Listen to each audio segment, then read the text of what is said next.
મોરબીના માળિયા હાઈવે પર જબારી toll plaza નજીક ટ્રિપલ અકસ્માત સર્જાયો હતો।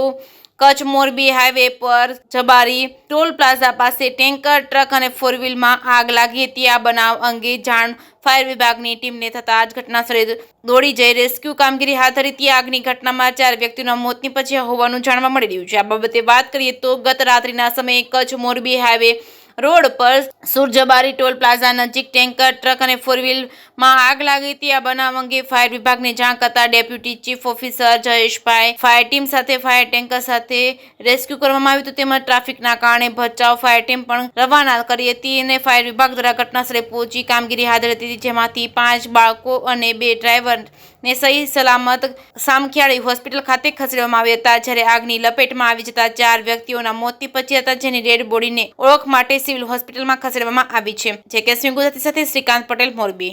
મોરબી ફાયર કંટ્રોલ રૂમમાં રાત્રે 10:39 કોલ મળે। મારું નામ જયેશ જાટી, ફાયર ઓફિસર।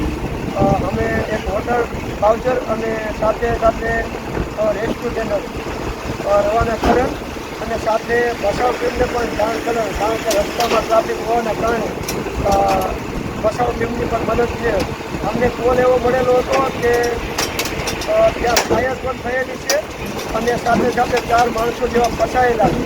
એને લીધે મોરબી ફાયર ટીમ અને બચાવ ટીમ સાથે મળી અને ફાયર ફાઇટિંગ કરી અને 7 માણસો જેવાને સામખિયાળી હોસ્પિટલ ટ્રાન્સફર કરેલ અને 4 માણસોની ડેડ બોડી બહાર કાઢેલ અને મોરબી સિવિલ હોસ્પિટલ મોકલેલ।